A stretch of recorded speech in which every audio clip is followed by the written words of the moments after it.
Senua finds a unique courage to keep pushing forwards on her quest, no matter what. She sees the world differently to those around her and faces challenges others would avoid. When driven so strongly by one powerful purpose, she will do anything to rid the world of the darkness. This is her life's mission, and she will not stop until she fulfills her quest. My name is Eddie, and I have lived with psychosis for most of my life. To me, psychosis means living in a different reality, a reality that isn't shared with other people. Often living with psychosis is dark and miserable. While experiencing psychosis, I've got to hear the voice of God, the opposite, seen and spoken with angels, and been to hell itself. Recovery college and peer support really did turn my life around. I thought I would never get better, and yet here I am.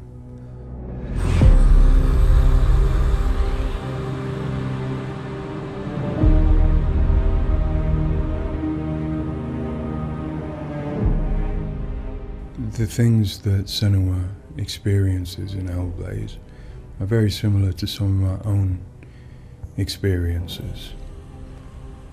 She lives in a reality that other people might find hard to understand.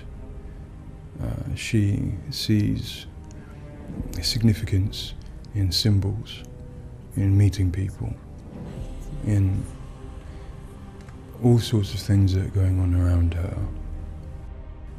Senua is experiencing an altered state of reality which would be very hard to understand without having experienced it yourself or playing Hellblade. Lost soul who fought through hell to find us. You were lost. Not anymore. Are you ready for what you will find here? It's difficult saying that it's an illness, that it's not real. Of course, to me, it is. And of course, to Senua, it is. And that's what's driving her to do these amazing feats of courage, to overcome pain and exhaustion, to do what she knows she must. All the fear, everything I've seen, everything I've done has led me to this place. We've come so far, not far enough. Say it. You are ready. Tell them. In Senua's Saga Hellblade 2, we tell the second part of the story of Senua, a Celtic warrior who, like Eddie, has experiences of psychosis, seeing the world in a unique way and existing in a reality unshared by others. At a surface level, this manifests for Senua in seeing things that others don't, hearing things that others don't, and having unique beliefs about the world. My name's Paul Fletcher. I'm a psychiatrist and a professor of neuroscience at the University of Cambridge, and I've been working with the Ninja Theory team on Hellblade and other projects for several years now. I am a clinical doctor, but have also added research and teaching to my role. And in all three areas, I'm especially interested in the human brain and how it strives to make sense of the world, which is complex and changing all the time. The lake, like a mirror. You can see the reflection. Senua, like many people, experiences psychosis. Now, psychosis is not a diagnosis, although it is associated with a number of medical and psychiatric conditions. But ultimately, it's a loose description of a shift in one's experience of reality. What are you doing? Screams of the dead. There's something here. They are not. I need to find out what it is. They are. A person with psychosis might experience changes in their perceptions and their beliefs. For example, they might see or hear things that other people can't. and they might come to believe things that are quite uncharacteristic for them. For example, they might feel that somebody, perhaps somebody even very close to them, is intent on trying to harm them. Now, it's very important to remember that this is not just a vague feeling or an imagination.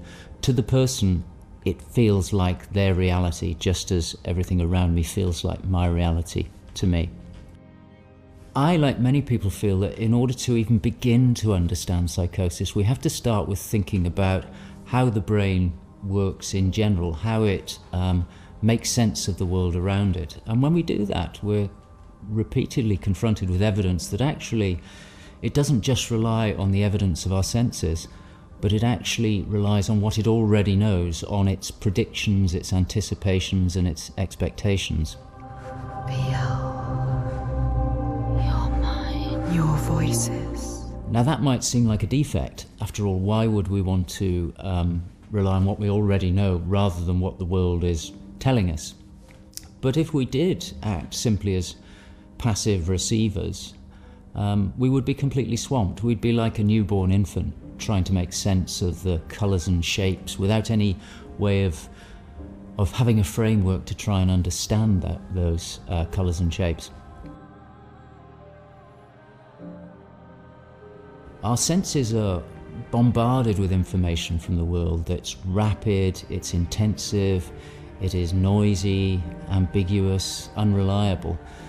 And if we were to try and make sense of that without imposing patterns and expectations, then it would be like trying to assemble a multi-dimensional jigsaw without knowing what the picture was on the box. Many of us think that the brain ultimately is an organ that makes predictions. It craves patterns and associations in order to make sense of the world. And without that, we are confronted with a feeling of uncertainty, of anxiety, of distress, even of fear. They're calling. Something is drawing near. Where do these predictions come from? Many of them are actually embedded in the structure of our brain, probably wired there by evolution. Many of them come from our earliest experiences as babies, trying to make sense of this new world that we're born into. Many come from our early childhood experiences, from what we learn from others and how we interact with others, from our parents, our teachers, our friends.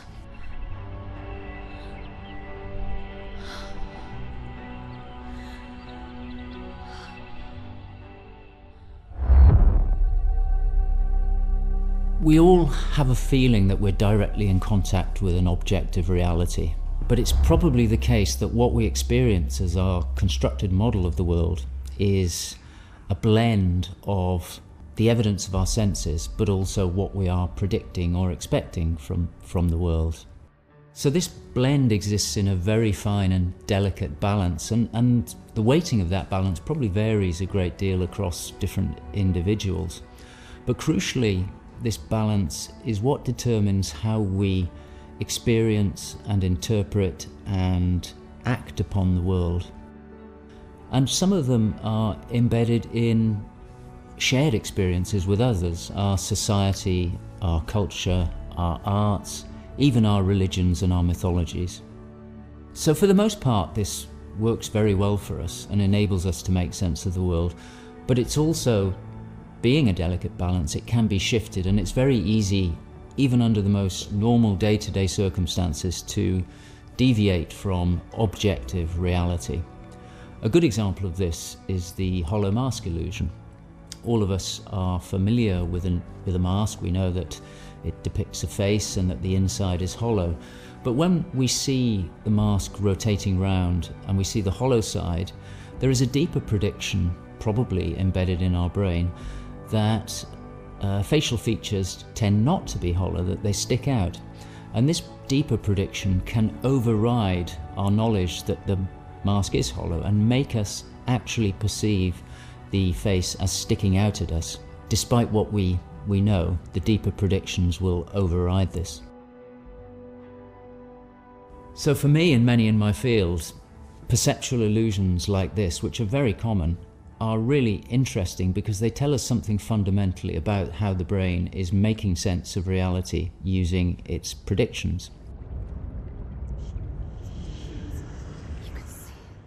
But more than that, for me, it's very interesting because it begins to give us a sense of how psychosis might begin to emerge. Psychosis is this experience of an altered internal construction of one's reality. And it seems feasible that this is dependent upon this balance I've talked about between predictions and evidence. And it is probably the case that some people tend to weight their predictions more heavily. This, in many circumstances, is advantageous because it means that they can discern patterns and associations that perhaps other people can't. But if that balance was shifted further by different circumstances, then it may well be that they begin to construct a reality that doesn't accord with the world around them.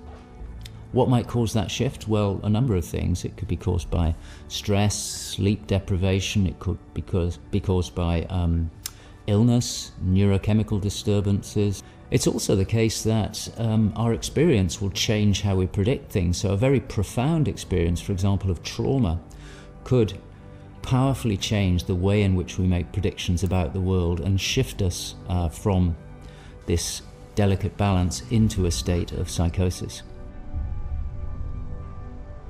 In the case of Senua, we know that from an early age she was able to discern patterns and associations that perhaps other people couldn't. And on top of that, her childhood and adolescence had a number of traumas in it. Her father was abusive and he accused her of being the cause of evil and darkness. Her mother, who had the same capabilities as she did, was actually sacrificed for the same reason. And in addition, her village was attacked by Vikings and her lover was brutally killed. And it's possible that all of these traumas would act on her natural tendencies to topple her into this psychotic experience that is depicted in Hellblade. With every defeat, the dark rot will grow and soon it will take her soul.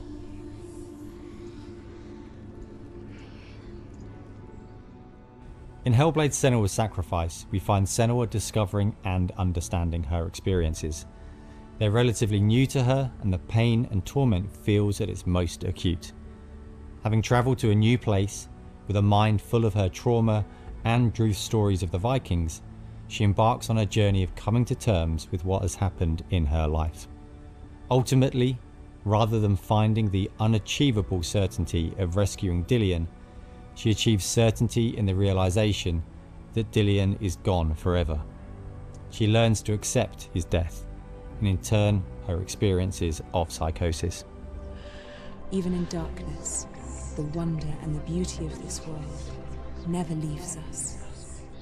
It is always there, waiting to... In Senua's Saga, we find Senua at a different place on her physical and mental journey.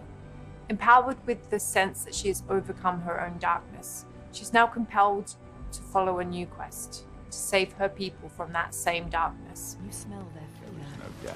He's here. Death is coming. Look at the bones. Death is coming. Look at the bones. That's going to be you. That's going to be everyone. In Sacrifice, Senua's psychosis is acute and all-consuming. She is preoccupied and absorbed by her experiences. To some extent, she is enveloped and enslaved by the darkness. She cannot ignore her voices and visions. She's totally committed to the quest within her altered reality. In Saga, there has been some resolution to this. There's no miracle recovery. She still experiences the voices and visions. She still has a changed reality. But the balance of power has shifted. She is the one who is able to be in control. She's able to resist and challenge the voices. She's able to make decisions that much more clearly reflect her own goals. They see through your lies, and I will show them how to see as I do. I will not appease your gods. I will destroy them. And in addition, in Saga, she is able to encompass the reality of others. She sees them for the constructions that they are, and she is able to interact with them. And I think that's a very powerful change and a very important area to explore. They have lost everything. In Saga, we've had the opportunity to explore the next phase of Senua's mental health journey. One where she's come to a place of understanding, but where she and us as creators have new challenges to overcome. Where Senua's belief system will clash with that of others. Her experiences will play out in the presence of people who don't share her perspective. And where she feels a new sense of power in being chosen for the quest, but also a new weakness, bowing underneath the weight of responsibility that sits on her shoulders. Wait.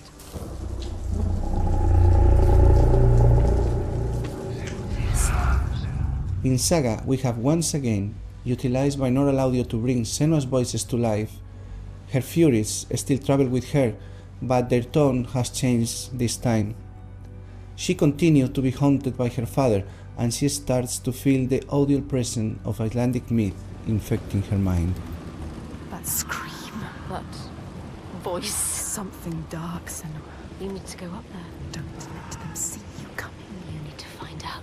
Don't let the monsters find you. You can do this, Senua. To hear the world as Senua does, we spend time with people with lived experiences of psychosis, and also with Paul Fletcher. This made a strong basis of what it is to hear voices, what they say, how they sound, how they change or react to external stimulus. And this paired with all we learned from the first game, Hellblade: Senua's Sacrifice, led us to create Senua's own sonic version of reality. To me, it's a privilege to sit in a room to play our game, and as we progress, hear their comments, thoughts and suggestions. Each one provides a different perspective, and I find especially inspiring and humbling to hear from Eddie his own experiences. Especially, I find he has a way of putting very complex emotions, situations, in a very simple yet poetic way, and it's really inspiring for me when I'm thinking in Senua's journey.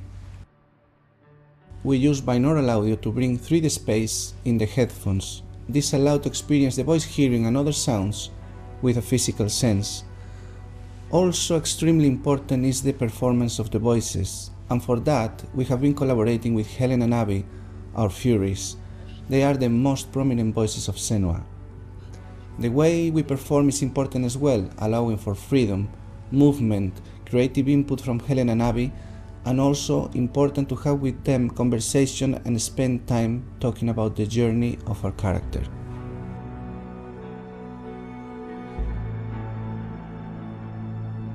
There is a lot of time gone into experimentation, so every sound in the game is connected in some way with the emotion that Senua is experiencing as she travels through Iceland, from the sounds of the nature to some of the musical moments. What's a sign? Beyond of its uniqueness or not, I find that for me, something extremely important is to create a connection beyond the game. So in understanding Senua's own reality and going on a journey with her, I hope our players will understand better how people experience reality different, and in doing so, I feel we break those walls that keep us distant and lonely. My brothers used to come here to practice fighting. Sneak out. Follow them. For Saga, in order to bring Senua's experiences of hallucinations to life, it was very important for us to listen to people's real lived experiences. It was then a case of thinking about how Senua's world and reality might look when faced with these types of examples. This would have been impossible without Paul Fletcher and amazing people like Eddie and Kathy, who've been so open and honest about what they have been and do go through on a day-to-day basis. I think it takes real strength to be able to talk about such personal things to a new group of people. On the visual side, we have lent into things like repeating fractal geometry shapes, cymatic patterns, with lighting and post-processing changes to all help reflect the current feelings of Senua. And hopefully, when combined with the audio and gameplay, the player will get a sense of what we are aiming to achieve.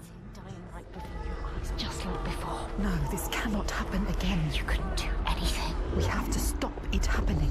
Face it. You need to face it. Focus. You need to look at it. In Sacrifice, we saw a story of Senua's suffering at the hands of her experiences.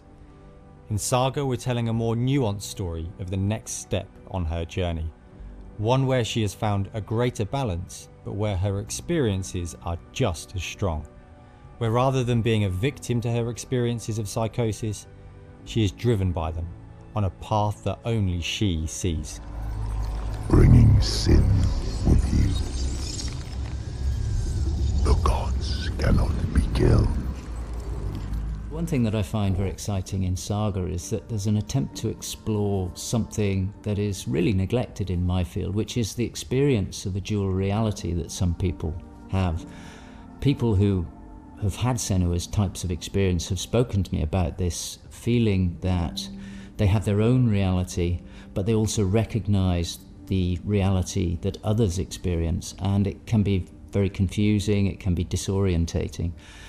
And it's exciting to me that the game contains an explicit attempt to portray this experience of dual realities, and I think it'll be very interesting to see how people respond to that. It's amazing what has been done and what's been portrayed. I think it's really difficult to turn words into what other people might be seeing, but I think I'm always blown away by what Ninja Theory come up with for their games, and I'm really stunned at the quality of, you know, the things that she sees and the sounds of the voices that she has. I think they're pretty realistic. She's getting closer. Yes, she can feel it. I hope that the game will help people who maybe don't understand psychosis or don't know very much about it to start with. I think by experiencing some of what they will do in the game, I think it brings to life a little bit of what it's like to have psychosis, and I think hopefully people will learn from it. Now I'm working as a peer support worker, and what that means is that I, in my case, in the job that I have in my role, it means that I go to see my people, to see my peers. We talk about how things have been. The way that Hellblade has captured the experience of psychosis is nothing like I've ever seen before in terms of its realism, in terms of its fairness to people like me.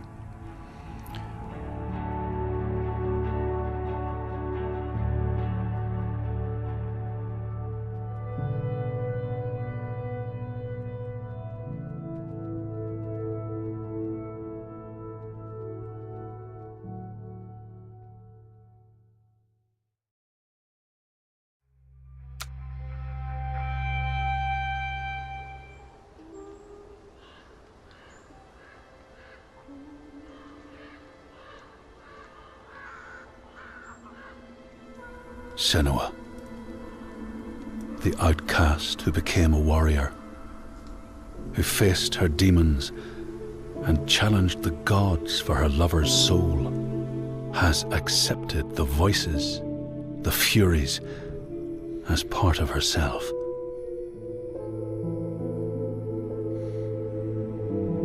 Just like her mother Galena, she was not like other people. She saw and heard the world differently. Her father Zinbel told her she was evil, tainted by the sin of her mother.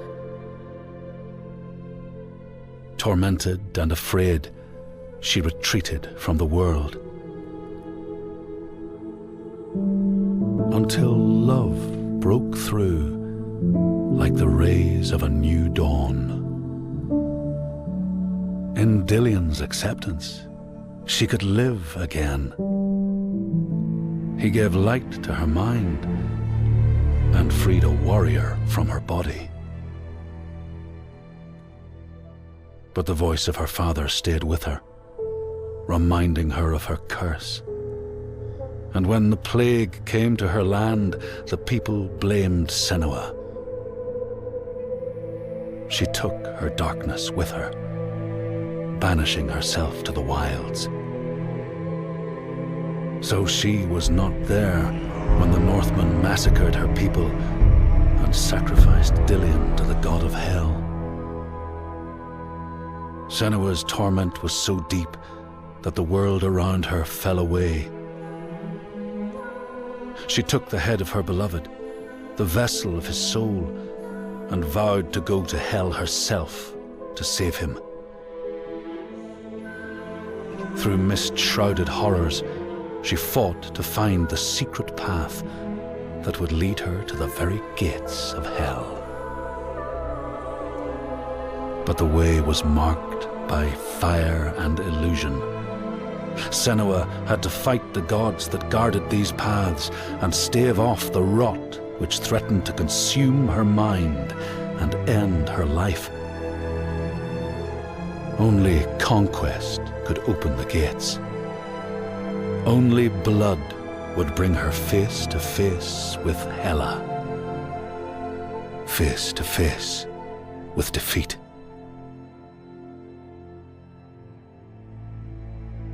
Once again, Senua was engulfed in darkness, lost in a maze of misery and confusion, until Dilian's voice led her to the promise of victory. A sword that could kill a god. To win the sword, Senua would drown in her darkest memories, pulling at the shards lodged in flesh, mind, and soul. She pressed deeper into the underworld, resisting its grasping hands and deafening cries, until she found her prize before the guardian of Hell's gates. Senua released her rage, a fury that could not be stopped, not by savage jaws, not by waves of warriors, not by the pull of death itself. In defeat and desperation, Senua begged for her beloved's release. But a sacrifice must be made, and burdens cast away. Senua's fate was never in the hands of the gods, but in her own.